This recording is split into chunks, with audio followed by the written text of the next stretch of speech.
அலிஸ்லாம் அவர்கள் விடாமல் செய்து வந்த இபாதத். ஆனால் என்ன மனநிலை என்றால் எனக்கு அதுக்கு வசதி இல்லை. ஆனால் சுபஹான் அல்லாஹ், பெருநாளைக்கு புத்தாடை வாங்குவது சுண்ணத்தான்னு கேட்டால் இல்லை. புதிய ட்ரெஸ் பெருநாளைக்கு வாங்குவது சுண்ணத்து கிடையாது. பெருநாளைக்கு இருக்கிற ஆடையில் நல்ல ஆடையை அணிவதுதான் சுன்னா. இருக்கிற ஆடையில் சிறந்த ஆடையை நல்ல ஆடையை அணிவதுதான் சுன்னா. புதிய ஆடை வாங்குவது சுன்னா அல்ல, ஆனால் கூடும். மார்க்கம் அனுமதித்த ஒரு விஷயம், புத்தாடை வாங்குவது அனுமதித்த விஷயம், சுண்ணத்தில்லை. அனுமதித்த ஒரு விஷயத்துக்கு ஒரு ஆளுக்கு எவ்வளவு செலவு போகுதுப்பா? ஒரு பெண்ணுக்கு ஒரு ட்ரெஸ் எடுக்கிற, வைஃபுக்கோ மகளுக்கோ ட்ரெஸ் எடுக்கிறேன்னா ஒரு அபாயா, 2 கிட், ஷூ அப்படின்னு எடுக்கும்போது ஒரு ஆளுக்கு கிட்டத்தட்ட 35,000, 40,000, 50,000, 1,00,000 எல்லாம் செலவழிக்கிறவங்க இருக்கிறாங்க.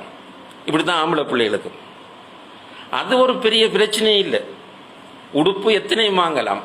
இப்போ ஒவ்வொரு வீட்டிலையும் நீங்கள் போய் பார்த்தால் 3 ட்ரெஸ், 4 ட்ரெஸ், சில வீடுகளில் சுபஹானல்லாஹ் எக்ஸாஜரேஷன் இல்லை, இது 10 ட்ரெஸ்ஸும் வாங்குறாக்கள் இருக்கு.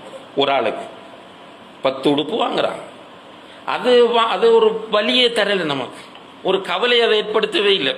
பலஸ்தீனத்தில் நம்முடைய பிள்ளைகள் உடுப்பதற்கு ஒன்றுமே இல்லாமல் இருக்கிறார்கள் என்று பயான் பண்ற நானும் தான், கேட்டுக்கொண்டிருக்கிற நீங்களும் தான் 5-10 வாங்கி கொடுப்போம். அது நமக்கு ஒரு கஷ்டமாக இருக்காது.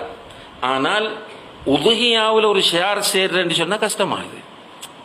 சுபஹானல்லாஹ், ஒரு இபாதத் செய்வது மனசுக்கு கஷ்டமாகுது.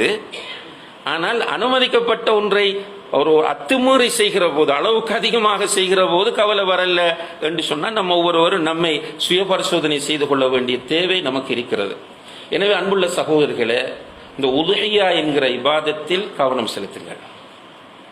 சக்திக்குட்பட்டவர்கள் நம்ம அல்லாஹ்வை ஏமாற்ற முடியாது, சுன்னாதானா, பாவம் இல்லை. நீங்க உதுஹியா கொடுக்காட்டி பாவம் இல்லை.